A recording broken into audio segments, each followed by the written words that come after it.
Good morning বন্ধুরা, তোমরা কেমন আছো? আশা করি তোমরা সবাই ভালো আছো। যে যেখান থেকে আমার ভিডিওটা দেখছো তাদেরকে জানাই অনেক অনেক ভালোবাসা, বড়দের আশীর্বাদ আর ছোটদের ভালোবাসা নিয়ে সুন্দর সকাল থেকে একটা ব্লগ স্টার্ট করলাম। তো ঘুম থেকে উঠেছি কিন্তু আরও আধ ঘন্টার আগে। তো উপরে টুকিটাকি কিছু কাজ ছিল, যেমন পাম্পের জল ভরা, ছাদের গেট খোলা, তারপরে জামা কাপড় ছেড়ে যে জামা কাপড়টা পরবো সেটা ছাদের রোদে একটুখানি দড়িতে রেখে এলাম। কারণ সমস্ত কাজ করে আবার চান করব। তো চান করে একেবারে মানে জামাকাপড় ধোয়া পরে নিচে নামবো, তো তখন আমার নাইটিটা কে দেবে? তো সেই জন্য আগে থেকেই দুটো নাইটি ওপরে রেখে এলাম ছাদে। তারপর ছাদে একটু হাঁটাহাঁটি করলাম, তারপর করে পাম্পের জলটা বন্ধ করে আর চলে এলাম নিচে। এখনও কিন্তু ঘুম থেকে কেউ ওঠেনি, আমি কিন্তু ঘুম থেকে উঠেছি। আর ঘড়িতে বাজে এখন 8টা, মানে আমি 7:30 নাগাদ উঠেছি। আর যবে থেকে একটু গরম গরম পড়েছে তবে থেকেই কিন্তু আমার সকালবেলায় ঘুমটা ভেঙে যাচ্ছে। আর যতদিন প্রচণ্ড ঠান্ডা ছিল আমার ঘুম সকালবেলা করে ভাঙতেই চাইতো না, একদম ভাঙতে চাইতো না। ঘুম ভাঙছে 8:30 9টা এরকম, আর উঠতেও ইচ্ছা করতো না। যবে থেকে একটু গরম পড়েছে তবে থেকে কী জানি কেন 6টা 6:30 7টা এরকম টাইমেই না আমার ঘুমটা একদম ভেঙে যাচ্ছে। তো যেহেতু ঘুম ভেঙে যাচ্ছে তো সেই জন্যে আমি আর জেগে থাকছি না, মানে ঘুমোই না।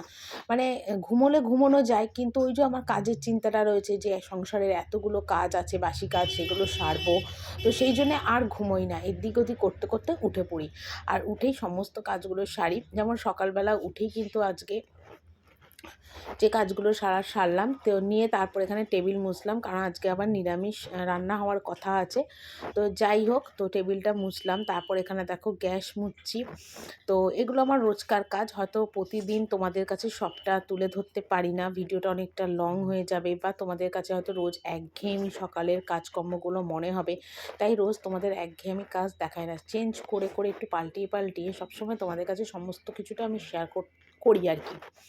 তো যাই হোক, এখানে সকালবেলা একটু গ্যাসটাও মুছছি। তো এমনিতে তো আমি রান্নাবান্না করার পরে রোজই গ্যাস মুছে রাখি। আবার রাত্রিবেলাতে ধরো রান্না হয় তো তখন আর গ্যাসটা আমার মোছা হয় না। তো পরের দিন সকালবেলায় যখন বাসন টাসনগুলো মাজি তখন কিন্তু আমি গ্যাস ট্যাসগুলো একটু মুছে নিই। তো এখানে গ্যাস মুছলাম। আর দেখো সকালবেলায় কিন্তু আজকে ঘরটা পুরো রান্নাঘরটা মুছেছি। আর কত বাসন দেখতে পেয়েছো, এক ঝুড়ি বাসন। তারপর এখানে চুবড়ি টুবড়ি সব মেজেছি, ডাস্টবিন বালতি ফেললাম, টাইলসগুলো সব সাবান জল দিয়ে ধুলাম, মানে ঘষে পরিষ্কার করলাম। রান্নাঘর মুছলাম, মানে টোটাল সমস্ত রান্নাঘরটাকে পরিষ্কার করলাম। প্রায় 1.5 ঘন্টা মতন আজকে টাইম লেগেছে রান্নাঘরের কাজ করতে। তারপরে কিন্তু আমি ঘর মুছেছি, যেটা তোমাদের সাথে শেয়ার করিনি। তো ঘর মুছতে যেরকম আমি প্রতিদিনকার ঘর মুছি সেরকমই কিন্তু ঘর মুছেছি। আর ঘর মুছে এখানে চলে এলাম। দেখো এখন জামা কাপড় কাচতে, প্রচুর জামা কাপড় ছিল, তোমরা দেখেই বুঝতে পারছো। আর এখন ছাদের রোদটা একটু মানে মানে কি বলবো, মানে একটু তাপটা বেশি লাগছে বলে ছাদে না জামা কাপড় কাচতে পারছি না, বেশ মানে গরম গরম লাগছে। আর বাথরুমের কলটা না একদমই আমাদের ভালো না, মানে ভালো না বলতে কি বলতো, মানে চান টান করার পক্ষে ঠিক আছে, কিন্তু ওই এত স্পিডটা কমে গেছে বাথরুমের কলটায় যে কাপড় জামা কাচতে গেলে আমার 2 ঘন্টা টাইম লেগে যাবে এই জামা কাপড় কাচতে। তো সেই জন্যে ভেবেছি কি যে ছাদেই কাচি। তবে তোমাদের দাদাভাইকে বলেছি যে বাথরুমের কলটা একটু চেঞ্জ করে দিতে। আর পাইপটা হয়তো কোনো কারণে নোংরা টোংরা কিছু জমেছে, হয়তো তার জন্য হয়তো জলের স্পিডটা কমে গেছে, পরিষ্কার করে দিতে। নয়তো এত জামা কাপড় কিন্তু বাথরুমে কাচা যাবে না। আর যদি কলের অবস্থা ওরকম হয় তাহলে তো আরোই কাচা যাবে না। তো যাই হোক, এখন ছাদে বসে বসে কাচছি। আর বাবু ওপরে এসেছিলো কী কারণে বেশ যেন। তো যেহেতু বাবু এলো তাই বাবুকে বললাম, বাবু তুই একটুখানি ভিডিওটা করে দে। তো বাবু সেই জন্য দেখো ভিডিওটা করে দিচ্ছে। আর কেউ যদি একটু ভিডিওটা করে দেয় সত্যি কথা অনেকটাই আমার সুবিধা হয়, কারণ যেহেতু আমার ফোনের কোনো স্ট্যান্ড নেই। এতদিন ধরে ভিডিও করছি কিন্তু আমি নিজের কোনো ফোনের স্ট্যান্ড ট্যান্ড কিছু মানে মানে কিনিনি আর কি। তো যাই হোক, এখানে দেখো কাচা ধোয়া করলাম। আর ওদিকে কিন্তু ওগুলো ননদের জামা কাপড় ভেজানো, ওগুলো তো আমি কাচবো না, আমারগুলো আমি কেচে নিচ্ছি। কারণ সত্যি কথা বলতে কি বলো তো, একভাবে মানে নিজের কাজ করারই টাইম পাই না টাইম মতন, নিজের যত্ন খেয়াল রাখার টাইম পাই না। আর আমি লোকের কি কাজ করে দেবো বলতে পারো? সংসারের তো পুরোটা দায়িত্বই আমি মাথার ওপরে নিয়েছি। মানে রান্না থেকে শুরু করে ঘর মোছা, বাসন মাজা, কাপড় কাচা সবটাই কিন্তু আমি আমার দায়িত্বের মধ্যে নিয়ে নিয়েছি। আর কটা মানুষের দায়িত্ব নেব তোমরা বলতে পারো? কেচে দিলে আমার ননদেরও সুবিধা হয়, কিন্তু আমার সত্যি কথা টাইমও হয় না, সুযোগও হয় না। কারণ আমার আবার রান্না বান্না আছে, কাটাকুটি আছে, নিজের হাতেই সমস্ত কেটে কুটে গুছিয়ে সব করতে হবে। আর দেখতেই পাচ্ছ কত জামা কাপড় কেচেছি, পুরো ছাদ ভর্তি সুতির জামা কাপড় আজকে কেচেছি। তারপরে স্নান করে একটু ছাদে রোদে দাঁড়ালাম, কারণ চুলটা না আমার ভীষণ ভারী। আর ছাদে রোদে একটু দাঁড়িয়ে চুলটা এলোমেলো করে শুকিয়ে নিলে তাহলে চুলটা শুকিয়ে যাবে, কারণ এরপর আমি রান্নাঘরে চলে যাব, চুল বাঁধতে হবে, কারণ রান্নাঘরে গেলে তো আর চুল খুলে রান্না করা যাবে না, এটা নিয়ম মানে নেই আর কি। তো সেই কারণের জন্যে কিন্তু আমাকে চুলটাকে বেঁধেই রান্না করতে হবে। তো সেই জন্য ছাদে একটু চুলটা শুকিয়ে নিচ্ছি। তো চুলটা এখন একটু বড় হয়ে গেছে। তোমরা কমেন্ট করে বলো তো, প্রথম যখন তোমরা আমার ভিডিওটা দেখতে তখন যে চুলটা ছিল তার থেকে এখন চুলটা কিন্তু বেশ বড় হয়ে গেছে। তো আমি চুলটা একটু বড়ই করতে চাই, কারণ আমার চুল কিন্তু বিয়ের আগে প্রচুর বড় ছিল, কিন্তু এখন কিন্তু অনেকটাই কেটে ফেলেছিলাম। তো যাই হোক, এখন কিন্তু অনেকটাই বড় হয়েছে। তো তারপর চলে এলাম ঠাকুর ঘরে, কারণ আমি আজকে মনে মনেই ভেবেছিলাম যে ঠাকুর ঘরটা একটুখানি মুছে পরিষ্কার করব, কারণ আমার শাশুড়ির শরীর প্রচণ্ডই খারাপ, আর তার জন্যে কিন্তু উনি অনেক দিন ধরেই ঠাকুর ঘরে আসতে পারছে না। আর উনি এলে ঠাকুর ঘরটা উনি মুছে, বা আমার ছেলে যদি আসে ও মুছে দেয়, কিন্তু যেহেতু উনি আসতে পারছে না, তো সেই জন্য ঠাকুরঘরটা মোছামুছিটা একদমই হচ্ছে না। তো সেই জন্য আমি ভাবলাম কি যে তাহলে আমি আজকে যখন চান করলাম, তো চান তো রোজই করি, বাদ দাও, তো চান না করে তো ঠাকুর ঘরে ঢোকা যাবে না। তো চান করে একবারে ঠাকুর ঘরটা মুছে দিয়ে আসি, একটু নোংরাও হয়েছিল। তো যাই হোক, ঠাকুর ঘরটা ভালো করে মুছে ঠুছে একদম পরিষ্কার করে দিয়েছি। আমি নিজের ঘর যদি পরিষ্কার করতে পারি, তাহলে ঠাকুর ঘর পরিষ্কার না করার কি আছে বলো। তো যাই হোক, সব সরিয়ে সরিয়ে মুছলাম। আর সত্যি কথা বলতে বলো তো, ফোনের না একটা স্ট্যান্ড থাকলে অনেক সুবিধা হয়, একটুখানি ঠিকঠাক জায়গায় ফোনটা রেখে ভিডিও করা যায়, কিন্তু যেহেতু ফোনের স্ট্যান্ডটা নেই না, তো সেই জন্যে না সত্যি অনেকটা অসুবিধা হয়। আর সব সময় তো ছেলে এদিক ওদিক থাকে, ওকে তো আর বলা যায় না তুই একটু এসে এসে ভিডিও করে দে। তো এখানে দেখো ঠাকুরঘরটা খুব ভালো করে মুছলাম। তো এখন তো তোমাদের দাদাভাই ডেলি ঠাকুরকে পুজো দিচ্ছে, আমি তো মানে ঠাকুরঘরটা মুছে যাচ্ছি। বাসন ঠসনগুলো মাজা বা ঠাকুরের জামা কাপড় ধোয়া, এগুলো কিন্তু সব কিছুই আমারই কাজ। কিন্তু তা হলেও মানে এই পরিষ্কারগুলো কিন্তু আমি ঠাকুর ঘরে সবসময় দেখে শুনে আর কি করি, যতটা পারি আর কি করার, আমি সবসময় চেষ্টা করি আর কি।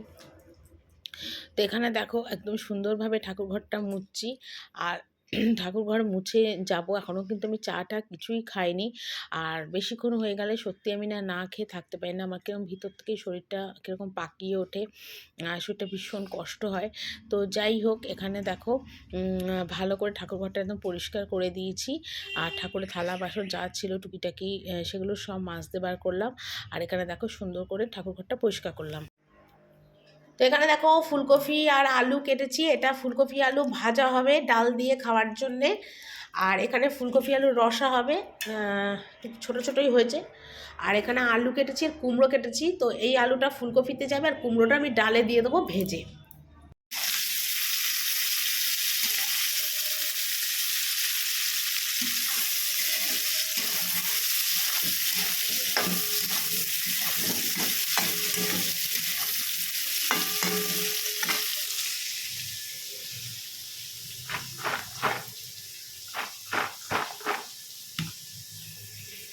হলো বন্ধুরা, আজকে রান্নাটা দেখিয়ে দিই। এখানে করেছি দেখো ভাত আর ফুলকপি আলু ভাজা ডাল দিয়ে খাওয়ার জন্যে। আর ভাতের মধ্যে রেখেছি তার একটাই কারণ, যাতে ফুলকপি আলু ভাজাটা নরম থাকে। এখানে আছে মুগের ডাল সিদ্ধ, এখানে আছে মুগের ডাল ভাজা মুগের ডাল। এই দেখো কুমড়ো দিয়ে আজকে মুগের ডাল করেছি, ঘি গরম মশলা দিয়ে। এখানে করেছি দেখো ফুলকপি আলুর রসা, এই জাস্ট নামালাম। এখানে আছে দেখো পাঁপড় ভাজা প্যাকেট করে রেখেছি। এই হলো আজকে আমার দুপুরের মেনু। তো সকালে যেগুলো কেচেছিলাম সেগুলো সমস্ত তুলতে এলাম, কারণ মোটামুটি সবই শুকিয়ে গেছে, শুধু হয়তো সোয়েটারগুলো ভেজা ছিল। আর বাবুকেও এখন স্নানে পাঠাবো, তো সেই জন্যই বাবুকেই বললাম চল তাহলে ও ভিডিওটাও করে দিই, কারণ আমি ওর গরম জলটা বাবুর বসাবো, বাবু স্নান করবে। আর আমার তো নিচের কাজ পুরো কমপ্লিট, কোনো অসুবিধে নেই। একদম মানে রান্নাবান্নার কাজটা কমপ্লিট করে নিলে না আমার তখন আবার এদিক ওদিকের কাজগুলো করতে অনেকটাই সুবিধা হয়, টুকিটাকি যেটুকুনি কাজ থাকে আর কি। তো এখানে দেখো ছেলের এই ঘুঁটা একটু ভেজা ছিল, সেটা আমি বারান্দার দড়ি দিয়ে মেলে দেবো। আর বাকি যা ছিল সবই মোটামুটি শুকিয়ে গেছে। তো বাবুকে স্নানে পাঠালাম, আর পাঠিয়ে দেখো নিচে এলাম। আর এসে এখন দেখো একটু বাসন টাসনগুলো ছিল, এগুলোকে এখন একটুখানি গোছাবো, কারণ অনেক বাসনই ছিল। যে সকাল থেকে তো সেই বাসন গুছানোর আমার একদমই টাইম হয় না, তো সেই জন্যে এই টাইমটাতে গোছাই। আবার অনেক সময় যদি দুপুরের টাইমটাতেও না হয়, তখন কিন্তু আমি আবার সন্ধ্যের দিকেও বাসনগুলো গুছোই, আমার কোনো ঠিক নেই আর কি। তো যাই হোক, এখানে বাসন টাসনগুলো সব গুছোচ্ছি জায়গা মতো। আর আমাদের প্রচুর বাসনও যেমন বেরোয় বাসন মাজার জন্যে, তেমনি কিন্তু বাসনগুলোকে আমাকে জায়গা মতো সুন্দর করে গুছিয়েও রাখতে হয়। তো যাই হোক, পুরো সংসারের দায়িত্বটা যেহেতু আমার ওপর, সেজন্যে ভালো খারাপ সব কিছুটাই আমাকে দেখে শুনে করতে হয়। তো যাই হোক, আমার শাশুড়ি আমার ওপরে কিছু না দিক, এই দায়িত্বটা আমার শাশুড়ি আমার ওপর খুব ভালো এবং বড় দায়িত্ব দিয়ে দিয়েছে, সংসারের দায়িত্ব। একটা বউয়ের কাছে কিন্তু একটা সংসারের দায়িত্ব অনেক বড় হয়, আমি অন্তত মনে করি। আর সেটা কিন্তু খুব সুন্দরভাবে করতে হয়। তো যাই হোক, যেভাবেই করি না কেন, শ্বশুরবাড়িতে কিন্তু কোনো বউদেরই নাম হয় না। কচুরি করবো তো, কালকে কড়াইশুটির কচুরি করবো। এই দেখো কড়াইশুটির কচুরির পুর বানিয়ে রেখেছি। এই দেখো কি সুন্দর হয়েছে, দেখো কড়াইশুটি কচুরির পুর বানিয়ে রেখেছি। এটা কালকে আমি করবো কড়াইশুটির কচুরিটা। মানে সবাই আমার বাড়িতে খেতে চেয়েছে কড়াইশুটি কচুরি, এই নিয়ে দুবার করছি। শীতকালে এর আগে একবার করছিলাম, আবার আজকে মানে কালকে একবার করবো। তো এক হাতে কি বলতো করলে খুব অসুবিধা হয়, মানে একদিনেই ঘষে বেটে পুর বানিয়ে করতে অসুবিধা হয়। সেটা আগের দিনই এই পুরটা আমি বানিয়ে রাখলাম। এটা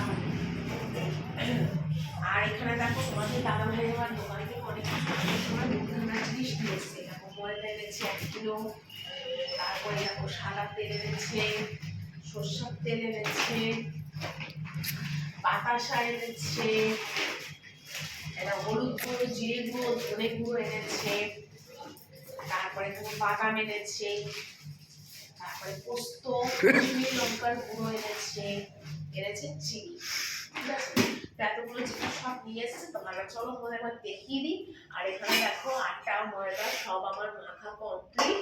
আর ওখানে ভাজা বেগুন ভাজা, চলো তোমাদের দেখিয়ে দিই।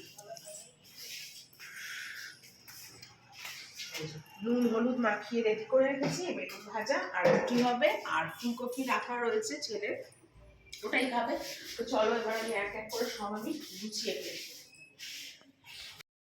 তো তারপর চিন্তা করলাম যে এই সেলফটা একটু পরিষ্কার করে নিই। তো সেটাই দেখো এখানে পরিষ্কার করছি সেলফটা, কারণ সেলফটা পরিষ্কার করছি অনেক দিন হয়েছে যে সেলফটা পরিষ্কার করা হয় না।